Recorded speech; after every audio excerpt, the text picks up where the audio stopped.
I didn't need the validation. I just wanted it. I just wanted to win. I wanted to win for all of the reasons that come along with this one.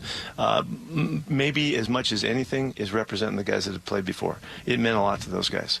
And I was so thrilled to be able to hug those guys up and see them and look them in the eye. And why did it mean so much to them? Yeah, you figure that out.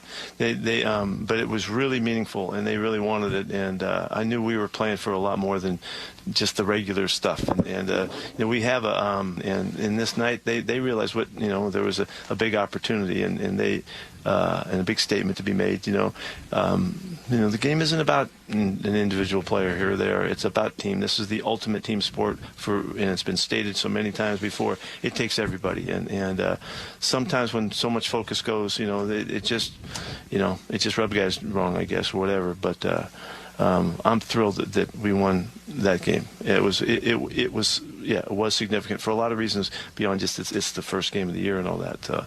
But the fact that it was Monday night, oh hell, man, it couldn't be better, So just really rewarding, and on we go. Whoa! Various shots fired, layers Woo, and levels, baby. Wow. Woo! That sounded better than it read. Actually, that was awesome. And look. Here's what Pete Carroll was getting at for those of us who have been following as the Seahawks turn for the last decade. From the moment Russell Wilson walked through the door as a third-round rookie in 2012 and earned the starting job because he was just better in training camp and preseason than Matt Flynn, the guy they had given $10 million guaranteed to back when $10 million was a lot of guaranteed money for a free agent quarterback. There was resentment from Russell Wilson from the get-go. They didn't like Russell Wilson. The players on that team did not like him. He was management. This is what's ironic about this. Yeah. And I think ironic is the proper usage in this case, although, once again, I freely admit that I never know. Pete Carroll benefited from Russell Wilson, company man. And they supported Russell Wilson, company man. And eventually they weeded out all the guys that didn't like Russell Wilson, that would make fun of Go Hawks behind his back and or to his face with a high-pitched voice. The guys in the locker room, the Richard Shermans, the Marshawn Lynches. Remember the story of Richard Sherman picking him off in practice and yelling, "You effing suck" at him as he ran the interception in for a touchdown during practice. There were a lot of guys that were on that team that didn't like him. And now that he's gone and at some level forced his way out, Pete's throwing his arms back around the guys that he once didn't want there because they undermined Russell Wilson. So now the company man's left the company, and Pete's buddies again with all the guys that didn't like him. Yeah, it is. It's funny. It is. That's where, and even that handshake I thought said a lot too. That was like very quick. I didn't even feel like Pete Carroll really made much eye contact with him. I noticed that when watching the game, and even the picture we showed before, it just seemed like it was. Well, look quick. at the difference. Look at him and Gino. Exactly. Like Pete didn't want to have a love affair and talk about it. I'm sure Pete's fed up with Russell Wilson. I mean, let's keep it real. I mean, he's a handful. He's corporate that way. I mean, he is. He's not necessarily. We hear Did he get back to? Oh no, we reacted. Yeah. I thought he went back over to him again. Sorry. No, I love you so much. Let me hug you one more time. But it is funny the fact that you're right. He was anointed, the QB there, but started to get too much credit for everything he was doing. And then, of course, they were a team that was, not into that, really. They weren't. We're going to run the ball and the Legion of Boom and be physical and be about the 12s.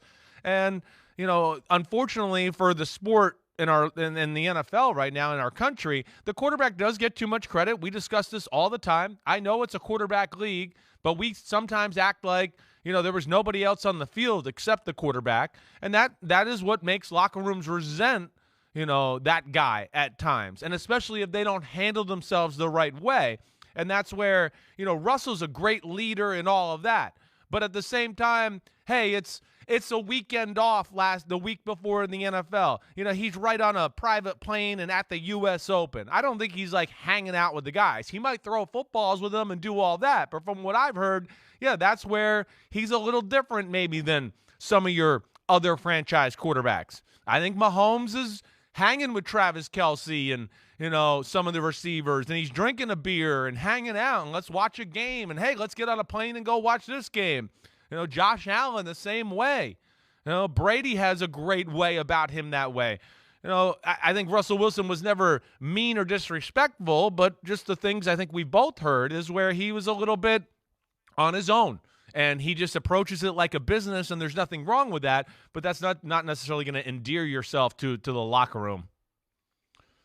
And when the coach bent over backwards all those years to support you and ultimately to choose you over them, and right. you force your way out, and again, I think it was mutual.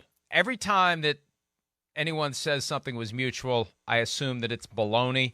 In this case, I really do think it was I think mutual. they had enough. I think both sides needed to move on, wanted to move on. It just wasn't working anymore. And that's what makes Pete Carroll, I think, validated, because he thought he could win without having a quarterback be the focal point of the team. I can win with my system. I don't have to make my offense run through Russell Wilson. We don't have to make Russell Wilson into Patrick Mahomes or Josh Allen, even though they wanted him in 2018, or Aaron Rodgers or Lamar Jackson, where we start with the quarterback and we design the offense around him. We can do it our way. We can do it by paying our starting quarterback a lot less money, having more money for other players, and not creating this monster where because there wasn't much the Seahawks did to push back against the idea that Russell Wilson was the centerpiece of the team. Yeah. And so this was all about winning the game, not just so you have bragging rights for 4 years or maybe 2 years over Russell Wilson, depending upon how the schedule falls out for the 17th game. This was about proving that your way works. Yeah. And can be successful without Russell Wilson. And the first argument, the first exhibit, we beat Russell Wilson. Yeah, that's right. And as we discussed a little yesterday, we know that they wanted to go the rookie quarterback route, rookie contract, build the team route a lot. But it is hard. That's where the quarterback has great power, in the NFL right now, because the fan base rallies around it. And the fan base goes, wait, we're winning. And ever since he became the quarterback, we win. So it must be because of him. And that's where it happened. And then, it looks like, the team finally starts to favor the quarterback, right? Well, we'll keep with you. Well, when in reality it is no. Defensive players like Richard Sherman can't play for 15 years. Their speed falls off after year 7 and 8, and it's hard to hang around for those defensive studs, Michael Bennett's of the world, who was the ultimate F the play up, just beast guy. So then it's, we've had him for 5, 6, 7 years. Had the play's declining. Quarterback, 5, 6, 7 years, they're still the start of their prime right now. So that's where the organization then has to side. It looks like they have to side with the quarterback, even though they don't want to. But, yeah, I think you're totally right about Pete Carroll, the system. And quick story with Pete Carroll, just to back up your point about his way. USC, when he was there, it was the same thing there. I know a lot of people, ex-coaches, right? Matt Leinart was picked as the quarterback over Matt Castle, not because he was better than Matt Castle, actually for the opposite reason. I have always been told that basically Norm Chow, the offensive coordinator then, and Pete Carroll basically were like, no, Matt Leinart I think will just listen to us more because his arm's not as big as Matt Castle, so we can kind of just manage him and trust him and win, back to your point, with our system. And that was something I was always told there, out of USC. So he's a believer in that. He is not all about the quarterback. He's old school 80s, 90s type coach where, hey, it's Phil Simms and the Giants. We're going to run and play defense. And on 3rd and 8, Phil will throw a rifle. Or Troy Aikman and the Cowboys. We're going to run. We're going to play defense.